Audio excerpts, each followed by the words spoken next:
Buenos días. Yo querría comenzar, como han hecho los compañeros que me han antecedido en la palabra, agradeciendo haber sido invitada a estas jornadas arqueológicas do Barbanza, que para nosotros como arqueólogos, como docentes, como investigadores, como personas muy implicadas en el patrimonio, en estos tiempos que corren son una esperanza de futuro. Observar que hay tantas personas interesadas por la arqueología, que son capaces de luchar por defender ese conocimiento y mantenerse durante 6 años consecutivos con estos encuentros, con tal cantidad de afluencia, pues, como decía, es una esperanza de futuro. Al final, nosotros trabajamos en muchos sitios distintos, en España, en Portugal, en Francia. Al final, es la gente del sitio la que, cuando es capaz de reconocer el valor de pasado, la que mejor defiende, la que mejor protege lo que es su patrimonio. Me invitaron para hablar sobre arte megalítico, y ese es un tema de enorme desarrollo, y yo preferí sacar algunas de las líneas de trabajo en las que nosotros estamos profundizando en mayor medida, y algunas de las que me parecía que aquí, precisamente en Galicia, en un lugar con tantísimos megalitos y tantísima expresión gráfica conectada con ellos, podían resultar más interesantes. Cuando a alguien le hablamos de arte megalítico sin que tenga un gran conocimiento, rápidamente piensa en algunos de los monumentos clásicos de la fachada atlántica europea, ¿no? Newgrange, Loch Crew o algunos de los que he puesto ahí, por ejemplo, fundamentando una imagen que ascribe de modo muy directo la técnica del grabado a esa idea del atlantismo, hasta del celtismo, que durante mucho tiempo funcionó para integrar lo que sabíamos culturalmente de ese ámbito en Europa.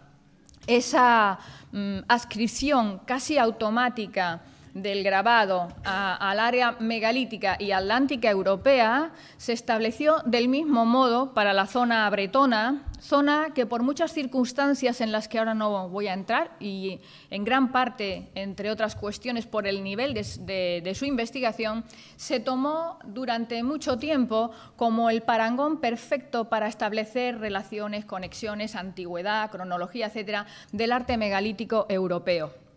En las dos situaciones que brevemente acabo de comentar, como digo, primaba la idea de que el arte megalítico era un arte esencialmente grabado, y que el grabado era una técnica que tenía una relación muy estrecha con el concepto cultural del atlantismo, mientras que la pintura se entendía como francamente relacionada con el concepto cultural de la mediterraneidad, es decir, aquellos lugares como la península ibérica que se consideraban muy del sur, habían recibido en un momento determinado la neolitización a través de Oriente, y con ella una serie de elementos simbólicos, generalmente pintados, que eran lo que caracterizaba toda esa gran área.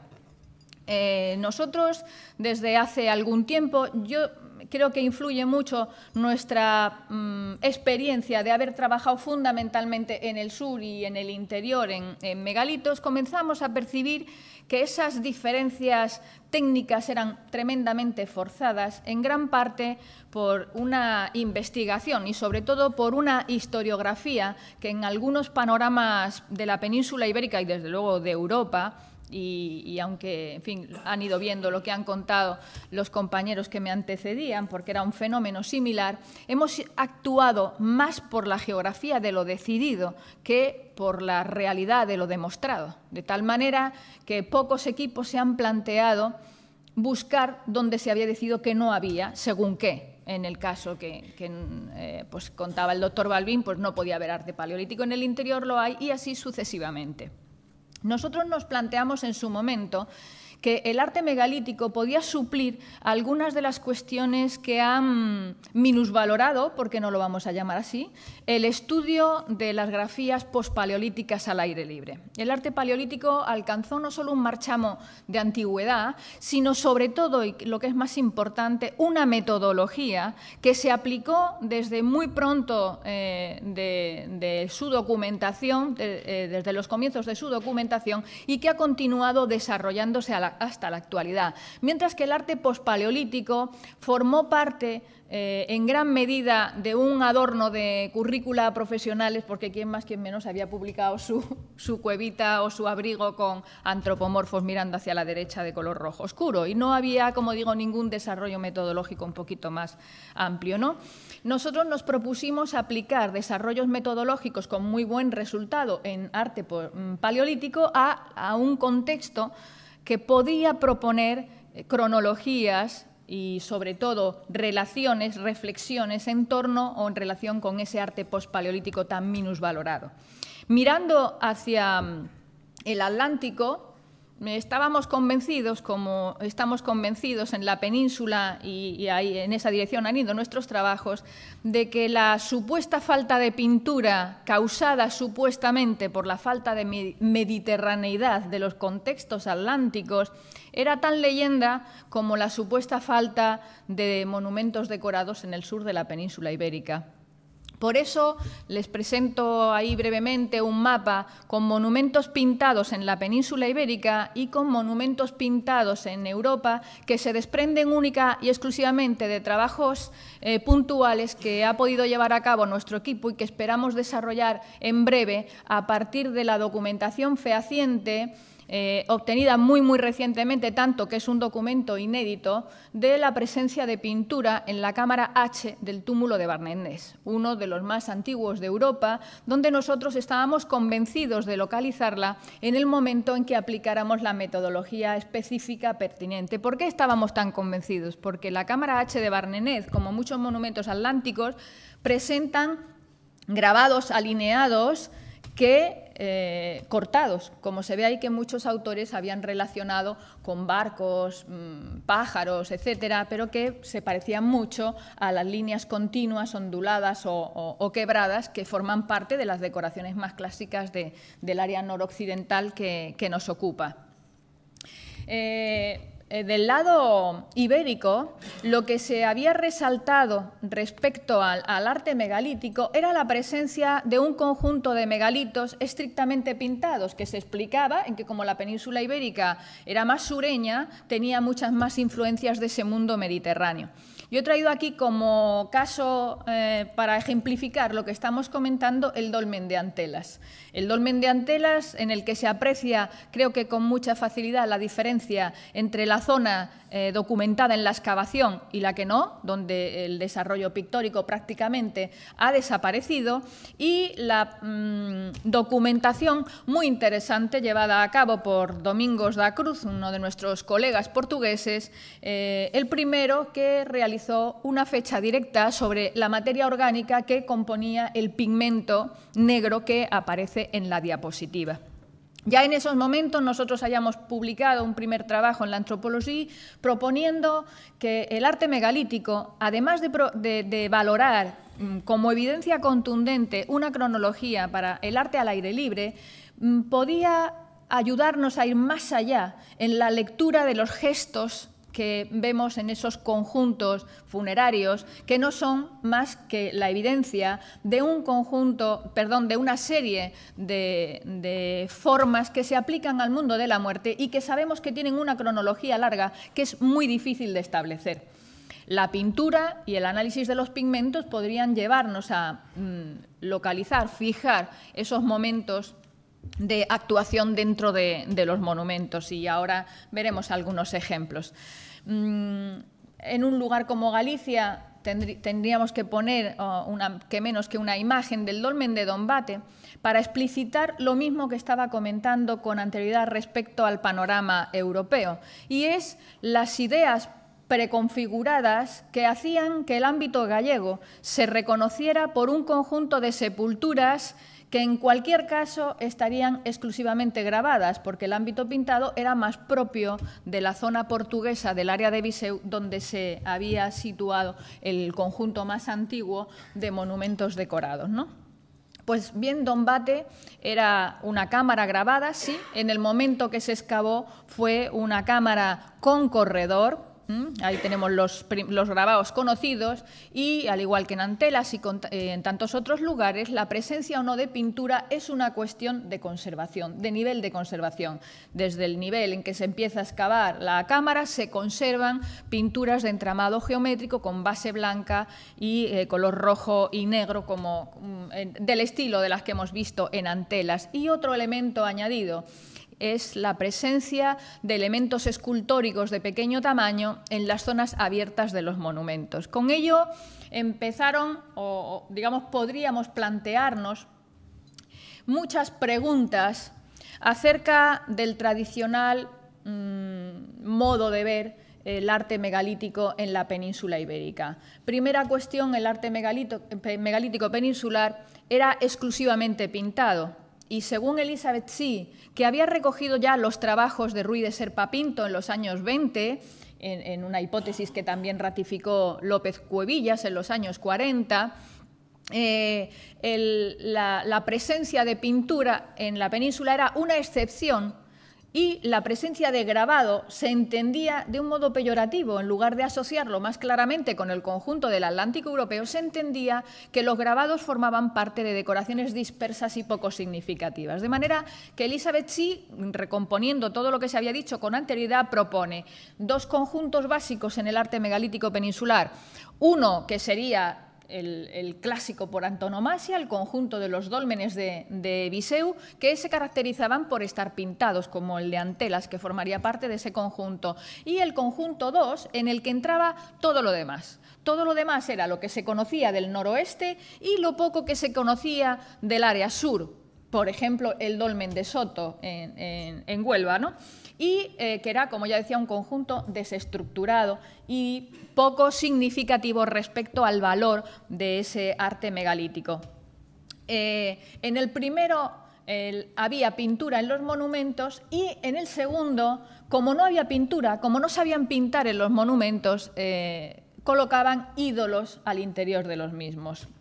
Por tanto, se proponía una dicotomía técnica que en el fondo era una cualificación, porque la pintura en los monumentos era algo mejor, ¿no?, que la presencia de grabado en ellos. Y, desde luego, una diversidad ritual, puesto que en el norte no había lo que se interpretaban como ídolos y, además, una diversidad de significados. Como digo, era la manera de proponer que estábamos ante cosas muy diferentes. Nuestras preguntas ante ese panorama y nuestra experiencia personal eran muchas. Yo las he resumido en algunas que son pura y simplemente de sentido común. ¿Qué explicación histórica, cultural o de cualquier otro carácter justificaría que, habiendo megalitos en toda la península, estos no tuviesen decoraciones más que en un área concreta? Habría que justificarlo de alguna manera, ¿no? ¿Por qué esas diferencias de conocimientos técnicos que resultaban tan contradictorias? Algunas de ellas, imagino que a los presentes les salen de inmediato, de manera que los dólmenes pintados eran solo característicos de un noroccidente en el que nunca se ha admitido la presencia de pintura esquemática al aire libre en un momento contemporáneo. Mientras que al sur, donde tenemos la mayor cantidad de abrigos con pintura esquemática al aire libre, no sabían pintar en los dólmenes. Es que esto no tenía, vamos, no era concebible, ¿no?, en una valoración integral del conjunto. Y si nosotros teníamos dentro de los monumentos pintura y grabado, ¿por qué nadie se molestó en proponer programas más integrales donde se valorase la presencia de las pinturas y los grabados al aire libre como la evidencia del uso de territorios en torno a los propios megalitos y a los constructores de megalitos, ¿no? Por eso establecimos o nos propusimos un programa que incluyese el análisis específico de los soportes. Luego veremos algunos ejemplos donde, cuando uno no espera encontrar pintura, pues no mira. Y cuando mira, hay pintura, ¿no? Y, además, modelos o propuestas de un análisis territorial exactamente el mismo que aplicamos a cualquier yacimiento arqueológico. Es decir, si yo estoy trabajando en un megalito y ese megalito está decorado, tendré que valorar cuál es la relación de esas decoraciones respecto a las decoraciones que están en el mundo cotidiano para verdaderamente poder argumentar lo singular, si es que existe, de la simbología funeraria. Para eso propusimos un modelo territorial que aplicamos al ámbito del Tajo internacional y que estamos trabajando en él también en zonas de Andalucía, asociando las posiciones que conocemos en algunos ámbitos muy conocidos. Por ejemplo, en el ámbito del Tajo, conocemos que los grabados están bien en el nivel del río, bien en zonas de lo que se llama allí navas, es decir, zonas con mucha agua, que por ejemplo me recuerda bastante a la misma posición que tienen los petroglifos gallegos. Conocemos bien que en las cotas de en torno a 300 metros, que son las áreas llanas, se disponen los poblados y las necrópolis con dólmenes, muchos de ellos decorados, y sabemos que en la mayor parte de los lugares de la península ibérica donde conocemos pinturas esquemáticas, estas se sitúan en ámbitos de sierra y presierra. Bien, pues vamos a utilizar el sistema y aplicarlo a cortes concretos del territorio, en este caso el territorio del que ya habéis visto una imagen de la Sierra de San Pedro, y vamos a prospectar dirigiendo nuestra prospección hacia esas áreas ya definidas de este modo, ¿no? La zona central, con los yacimientos en torno a la cota de 300 metros, con monumentos megalíticos que tienen decoración. La zona baja, con grabados a la altura del río, como los que tenemos a la derecha, fundamentalmente círculos con punto interior o no, círculos complejos, antropomorfos, etcétera, y arriba, en la sierra, vamos a buscar pinturas. ¿Y qué pasó? Pues que las encontramos. ¿Por qué las encontramos? Porque las buscamos. Hasta el momento tenemos 19 abrigos localizados en una prospección inicial que no ha podido continuar y estamos intentando convencer a nuestros compañeros portugueses para que hagan exactamente lo mismo en el área de Portas de Rodão, que es el área más importante o más grande de conjuntos de grabados. Es evidente que para resolver muchas de nuestras preguntas teníamos que encarar el tema proponiendo una metodología concreta. La base de esa metodología es el uso de luces artificiales, lo mismo que se hace cuando se trabaja en cuevas con arte paleolítico o cuando trabajamos en yacimientos al aire libre, donde la documentación se hace de noche para poder manejar la luz. ¿Por qué?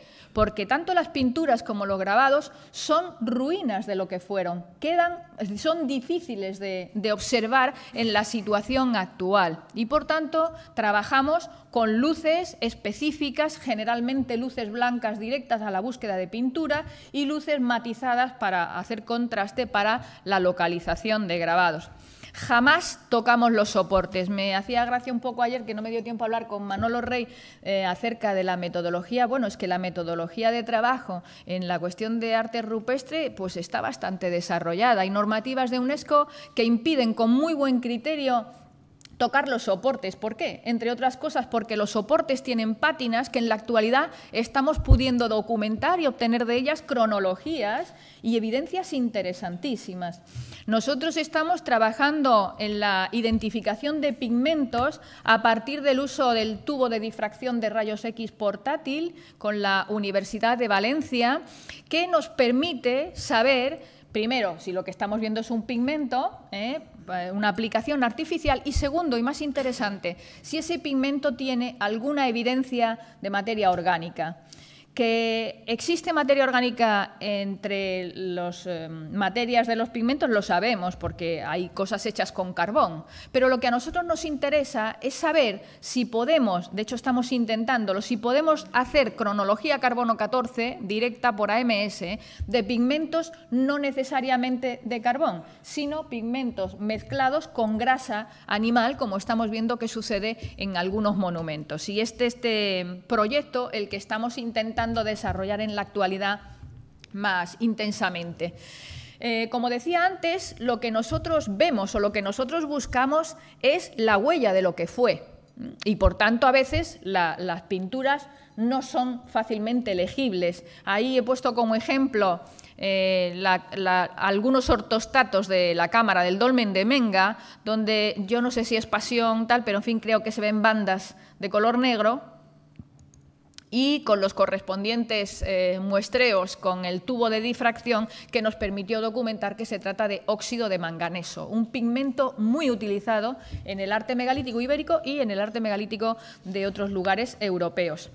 Este muestreo sistemático lo hemos acompañado en la medida de nuestras posibilidades, cuando hemos intervenido en los monumentos, con un paralelo muestreo de los contenidos de las vasijas. Este segundo sistema nos ha servido para documentar algo que, bueno, de nuevo me parece una cuestión también de sentido común, y es que se introducían vasijas en los monumentos como contenedores de cosas, generalmente comida y bebida. Este es un tema muy de moda en el que ahora no entraré, pero en fin, hemos encontrado indicios de cerveza, por ejemplo, en algunos de los vasos, además de gachas de trigo, etcétera, y vasitos pequeños donde se mezcló ocre con grasa de mamífero terrestre. Eso es lo que buscamos intentando hacer los pigmentos directos, porque entonces podremos ofrecer un panorama que ya se ha iniciado por parte del equipo de Fernando Carrera y Ramón Fábregas, de muestreos directos carbono 14 aplicados a la datación del arte megalítico ibérico. Esta novedosa vía de trabajo la he comparado, la he relacionado con un gráfico que publicamos hace algún tiempo, justificando que el arte megalítico tenía la ventaja de disponer de un contexto, que era el contexto funerario en el que se encontraba, y que si nosotros podíamos aportar datos de ese contexto, podríamos aportar cronología relativa para el arte megalítico y para el arte al aire libre. Si cogemos todas las cronologías en negro, que son las de los ajuares, ¿no?, las obtenidas a partir de los sepulcros, y las cronologías en rojo, que son las cronologías directas, veremos que efectivamente teníamos bastante razón. Coinciden bastante las cronologías de los contextos funerarios con las cronologías obtenidas de los pigmentos. Eso nos lleva a otra cuestión ahora muy de moda en el ámbito europeo, que es establecer una cronología fina para el uso de los depósitos sepulcrales. Y yo creo que ahí la península ibérica y los investigadores peninsulares tenemos mucho que decir, porque esto que estamos haciendo aquí todavía no se ha hecho nunca en Europa. Y la proyección de algunos de estos trabajos a megalitos europeos sería muy interesante. De hecho, las únicas cronologías directas que se pueden asociar sin duda ninguna con gestos de construcción de megalitos son las de madera de los túmulos de sepulcros daneses y las nuestras. Y las nuestras apuntan a cosas que antes nadie se había atrevido a decir, porque todo el mundo había estado medianamente de acuerdo, por ejemplo, con que los megalitos gallegos tenían que ser posteriores a los portugueses. Pues las fechas estas nos dicen que no. Y nos dicen otra cosa que en lo que nosotros estamos trabajando ahora aún es más interesante. Fechas como la de Anta do Serramo están coincidiendo con cronologías de piedras puestas en pie, luego veremos algún ejemplo en Portugal, en Bretaña, etcétera, y que apuntan a que muy probablemente en el sexto y seguro a lo largo del quinto las referencias de grandes piedras se asociaban a contextos habitacionales y funerarios de primeros agricultores. Y, insisto, todo esto va diseñando una serie de posibilidades aplicadas a los contextos funerarios y su estudio que creo que pueden cambiar y mucho lo que sabíamos hasta el momento. En ese concepto minusvalorativo del arte pospaleolítico se había desechado demasiado ligeramente, creo yo, el análisis de las representaciones gráficas diciendo que podían haberse hecho en cualquier momento, ¿no? Pero teníamos datos arqueológicos desde los primeros momentos de la documentación de megalitos decorados que significaban lo contrario. Ahí he puesto una imagen del Dolmen de Soto abajo, publicado por Obermayer en los años 20, donde recogiendo la descripción de Armando de Soto, que fue quien lo intervino, decía que una arcilla muy dura cubría todo el interior del monumento y que a medida que fueron levantándola fueron viendo los grabados. Obermayer, al que llamaron para analizar los grabados, constató efectivamente su presencia, pero claro, no trabajó con luces. nosotros trabajamos con luces y vimos que el dolmen de Soto tiene importantes restos de pintura roja, desgraciadamente rellenos de tiza más recientes, pero que autentifican, como muchos otros monumentos atlánticos, que los grabados y las pinturas son básicamente contemporáneos. Otra cuestión diferente es la historia de cada monumento. Y a la derecha he puesto una imagen de un ortostato de Forno dos Mouros, un monumento gallego que se descubrió igualmente su decoración a lo largo de la documentación arqueológica.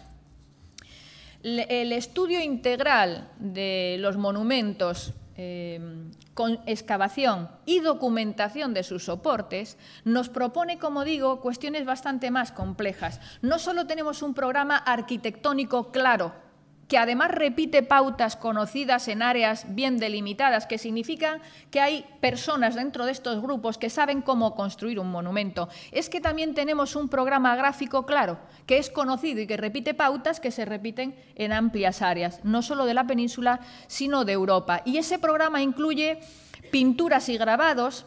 Ahí tenemos una imagen de la Galería de Alberite, en Cádiz, con sus cubiertas desmontadas, que estaban todas conservadas y todas también pintadas, y todo un conjunto de pequeñas figuras en la zona del atrio del monumento, acompañadas de dos menires enormes que encabezan la entrada a ese monumento. Por tanto, monumentos complejos, que probablemente responden a intervenciones distintas a lo largo del tiempo dentro de esos monumentos. Ahí las fechas de carbono 14 que constan en la parte inferior, que parecen conectar con el primer uso de este monumento.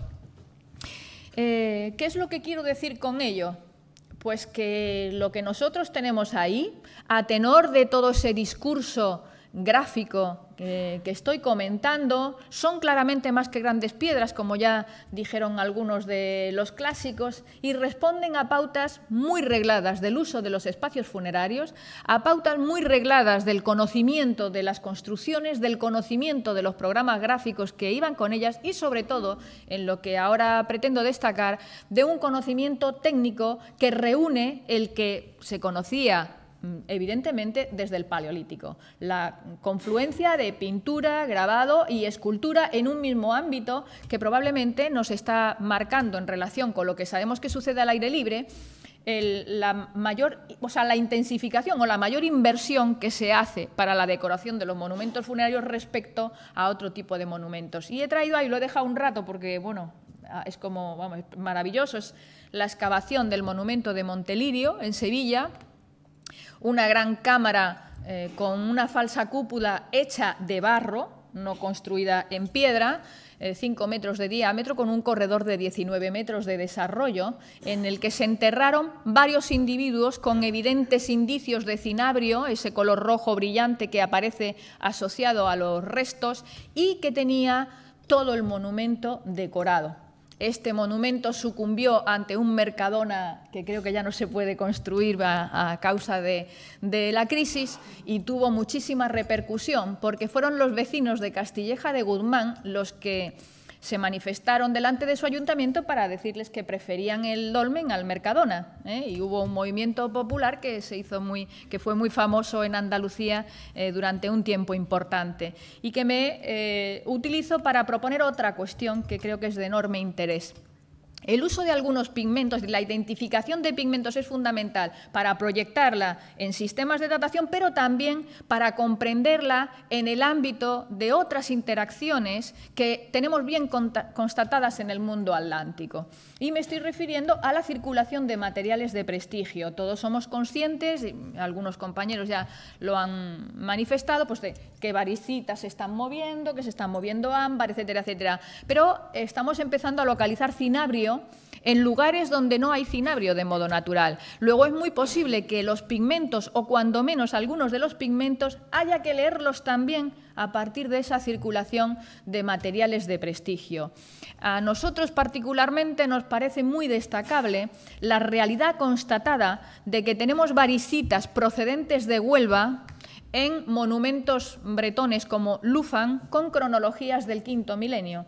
Y tenemos en Andalucía referencias gráficas idénticas a las referencias bretonas. ¿Quiere esto decir que nosotros vamos a volver ahora sobre esas ideas de Iván y vienen? No.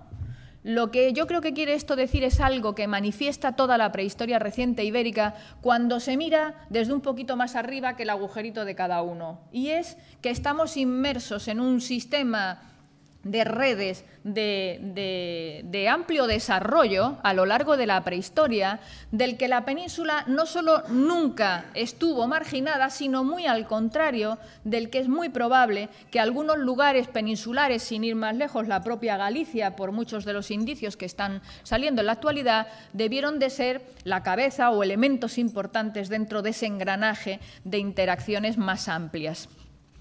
Otra de las cuestiones que han puesto encima de la mesa las dataciones directas del arte megalítico es algo que nosotros planteábamos en ese trabajo de los años 90. Los megalitos son lugares que en muchas ocasiones se han utilizado a lo largo de mucho tiempo y que se decoraron siguiendo una pauta, la cual se volvió a hacer, a repintar, a reestructurar, pero que básicamente se mantuvo a lo largo de milenios. ¿Qué es lo que eso quiere decir o qué queríamos destacar con ello? Algo que también me parece fundamental. Establecer lecturas diacrónicas sobre la simbología de la prehistoria reciente que nos ayuden a quitarnos esos corsés de las enormes diferencias supuestas entre la ritualidad y la simbología de los primeros agricultores, de los megalitos y luego del campaniforme. Cuando si hacemos lecturas más reales, lo que encontramos es que esas ritualidades no son tan diferentes. Es más, que los monumentos funerarios, los megalitos, son una de nuestras mejores evidencias para proponer lecturas a largo plazo del uso ideológico de ese tipo de monumentos. Aquí, como somos tan maximalistas, todos nuestros monumentos megalíticos en época de Almagro eran del bronce I hispano y ya cuando encontramos fechas antiguas, bueno, el que no tiene un monumento antiguo es un tirao. O sea, todo el mundo tiene el monumento megalítico más antiguo del mundo. La realidad es que tenemos monumentos megalíticos construidos en el V, construidos en el IV, construidos en el III y las necrópolis que estamos trabajando. En el suroeste nos está diciendo que también construidos en el II, pero es que no somos tan raros. Es que es exactamente lo mismo que pasa en Irlanda, que pasa en Inglaterra o que pasa en Bretaña. Pero nosotros hemos ido fijando nuestro foco por vaivenes, ¿no?, de lo que parece que está más de moda o menos de moda, y dejando de lado algo muy interesante, como es la presencia real de unas pautas simbólicas que aparecen recurrentemente en toda la prehistoria reciente europea. Y no hace falta que me entretenga en señalar que la mayor parte de las decoraciones geométricas de estos monumentos pues son las que estamos viendo en las vasijas campaniformes, ¿no?, por apuntar un pequeño detalle en este sentido. Otra de las precisiones que nos permite establecer la lectura minuciosa de los soportes es la presencia de repintados, aunque no los podamos datar. Ahí tenemos el corredor, de nuevo, del monumento este de Montelirio, del que hemos visto antes los enterramientos, soportes de pizarra de color prácticamente negro, con una capa desvaída de color rojo y una capa más fuerte y bien terminada de pintura en triángulos rellenos también de color rojo, un repintado.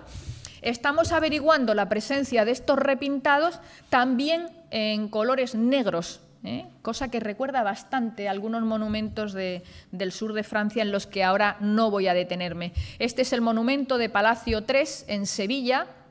Los análisis que hemos hecho de los pigmentos nos dan óxido de manganeso, desgraciadamente para nosotros, y no hemos podido datarlos directamente, pero tenemos un buen contexto de tercer milenio de construcción del monumento en el tercer milenio. Otro de nuestros fantasmas es esa idea que decíamos antes de los grabados atlánticos. Los grabados atlánticos se ceñían a la fachada atlántica y, en el caso ibérico, a la zona noroccidental de la península.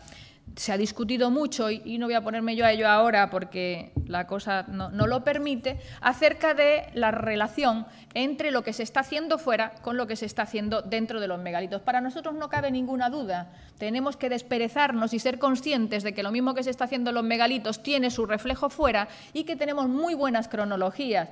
por ejemplo, en Cataluña, con grabados de este tipo en yacimientos como Canisac y otros del quinto milenio, pero es que también los tenemos en dólmenes. Ahí he puesto un ejemplo del norte de Portugal, este ejemplo procede de Galicia, el Pla de la Calma en Cataluña, otro ejemplo, no voy a entretenerme en ello, o el dolmen de Azután o el arroyo de las Sileras en Córdoba. Es curioso que la mayor concentración reciente de documentación de grabados complejos en dólmenes es en el sur. Pues porque estamos trabajando en el sur. Imagino que si estuviéramos trabajando en otro sitio también encontraríamos cuestiones semejantes. Y lo más interesante, algunos de ellos en contextos de piedras exentas como este menhir de la zona de Cádiz, con grabados circulares en la zona superior. En esa idea triste que tenemos de nosotros mismos, en la península ibérica no se había admitido realmente la presencia de menhires antiguos. Es más, aún hoy tenemos todavía esta idea de que en la península ibérica solo son menhires aquellos que están trabajados y decorados, cuando en toda Europa, desde el principio de la documentación, por ejemplo, de los alineamientos de Carnac y de otros, lo que se propuso fue incluso la palabra lo explica bastante bien, pierre levé o standing stone, toda aquella piedra levantada de manera artificial que está donde no corresponde, que la han traído a un lugar donde no tenía que estar.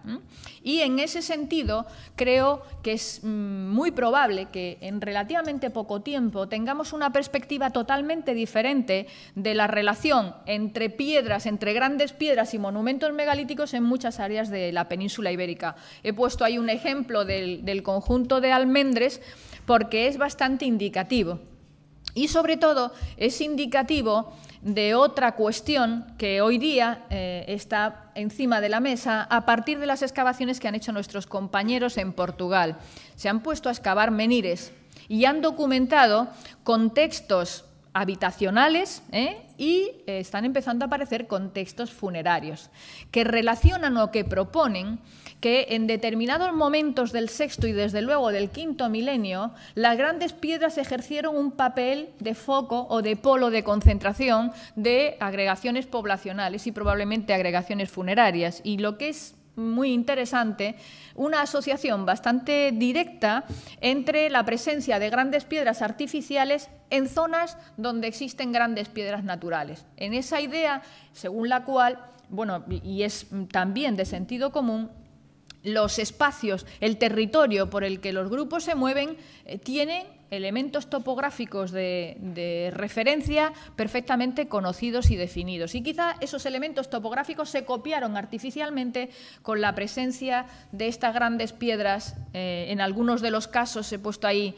pues, el ejemplo de uno de los menhires de la zona de Évora, pueden llegar a alcanzar 5 metros, o tenemos algunos otros ejemplos que veremos después. ¿Qué es lo que nos propone la presencia de esas grandes piedras asociadas a cronologías de sexto, quinto milenio? Pues una cosa muy interesante, y es que si nos ponemos a ver las recientes excavaciones de monumentos megalíticos que incorporan menhires en su construcción, deberemos reconocer que, cuando menos, esas grandes piedras de los ancestros tuvieron tal sentido para los que construyeron los monumentos megalíticos que las buscaron y en ocasiones las trasladaron a lo largo de muchos centenares de kilómetros para albergarlas en sus monumentos, en ejemplos que siempre se habían focalizado hacia la Bretaña francesa, pero que en la actualidad en la península ibérica tienen bastantes más evidencias, y me estoy refiriendo a cómputo total, que lo que antes nadie hubiera pensado. ¿Por qué? Porque miramos a las piedras. Ahí tenemos un ejemplo de menhires en los Llanos de la Belleza, un dolmen de Huelva, en el que se ha hecho geofísica y se ha podido documentar un círculo de piedras sobre el que se ha construido el monumento megalítico que ha recuperado parte de los menhires de ese círculo. Ahí he puesto los menhires que aparecieron integrados en el dolmen de Navalcán, en Toledo. Muchos de ellos, especialmente el que tenemos aquí, pues que podría haber sido localizado en cualquier yacimiento al aire libre del Algarve portugués. ¿Quiero decir con eso que los menhires venían del Algarve portugués? No. lo que quiero decir con ello es que manejamos unos esquemas demasiado pequeños acerca de este tipo de cuestiones en ocasiones, ¿no?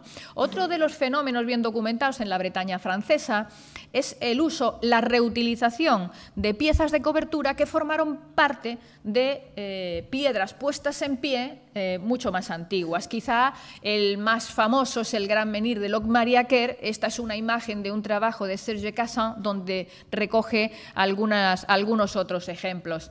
Nosotros tenemos en la península ibérica sistemáticas similares, coberturas de monumentos que fueron estelas previas y posteriormente se integraron en esos monumentos. Quizá una de las más notables por su volumen, la cabecera del Dolmen de Menga, donde creo que se ve sin gran dificultad el grabado de la zona delantera que se introduce hacia el interior de los soportes actuales del monumento, lo que quiere decir que esa pieza estuvo grabada con anterioridad.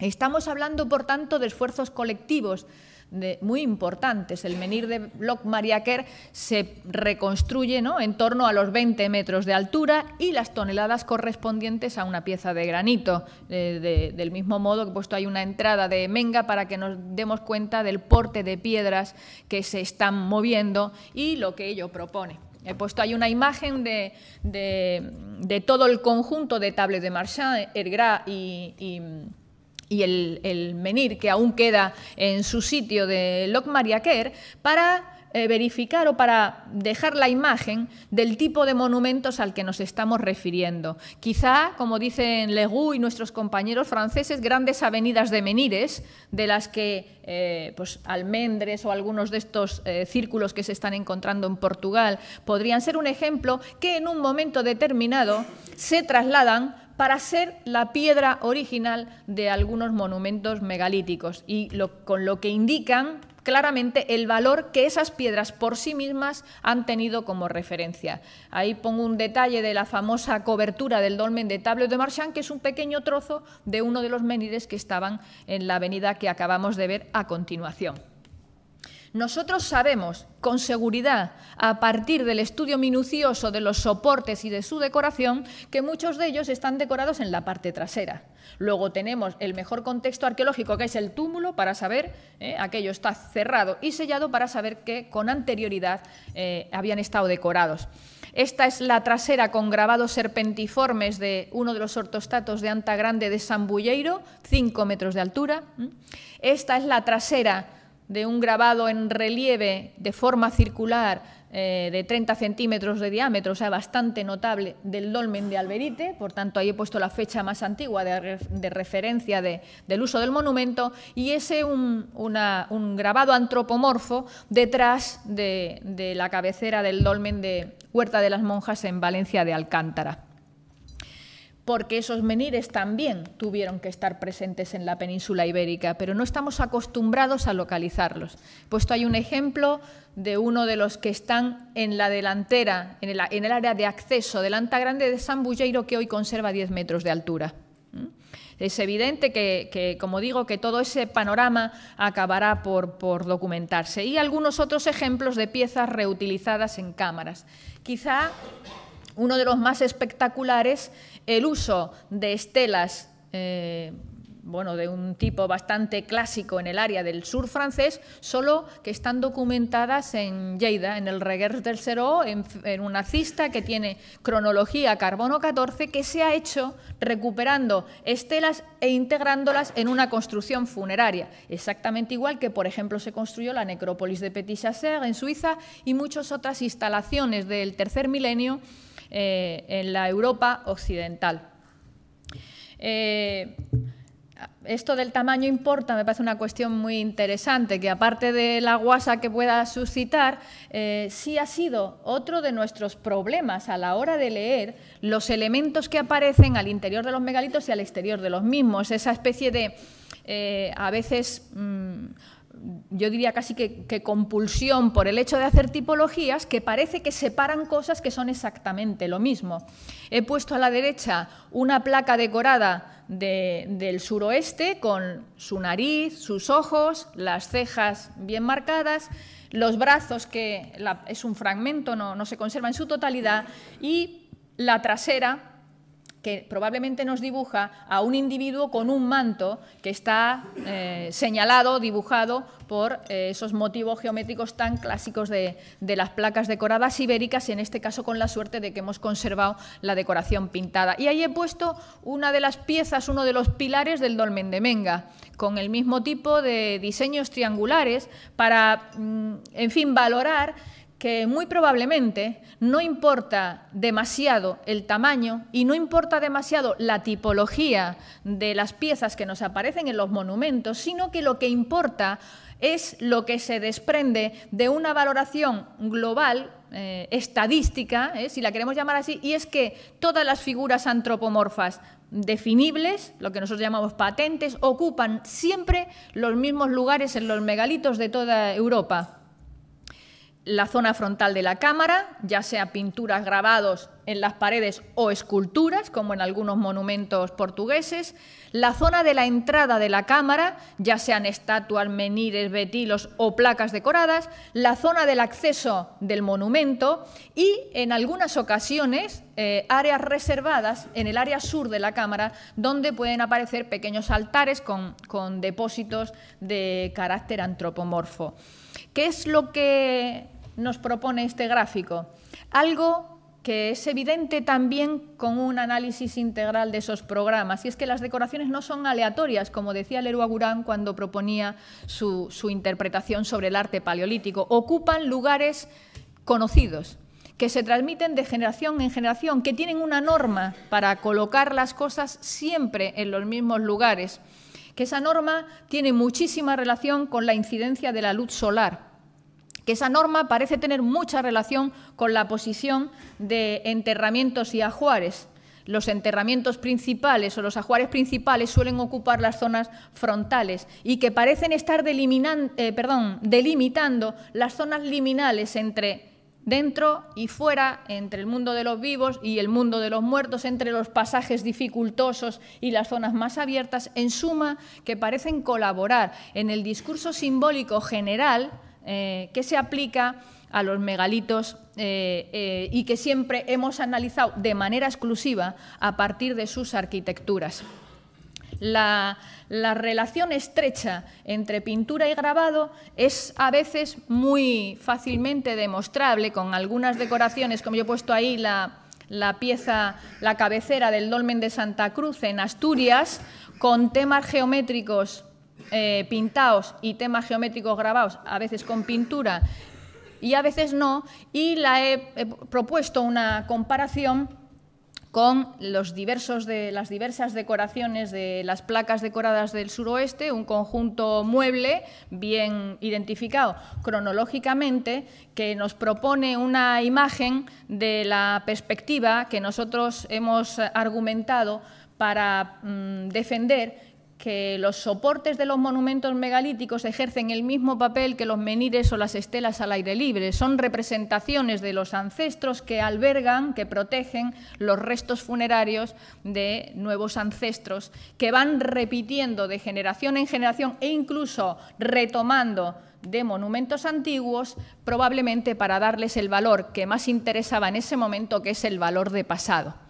El uso, lo que comporta desde el punto de vista ideológico el uso del pasado, es francamente interesante para analizar cómo muchos de estos depósitos megalíticos son auténticos depósitos de memoria.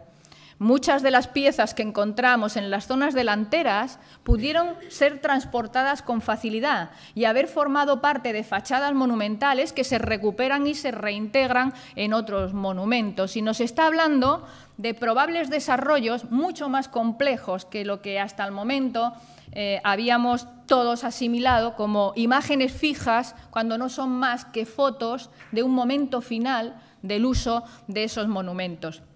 Otra de nuestras leyendas era esta cuestión de los ídolos, ¿no? Solo había ídolos en el sur. Bien, ya sabemos que tenemos pequeñas figurillas de este carácter en toda la península ibérica, sobre todo cuando excavamos en grandes áreas, especialmente en las zonas delanteras o en los entornos de los monumentos. Y he puesto ahí, pues algunas de ellas, han aparecido muchas más después de este gráfico.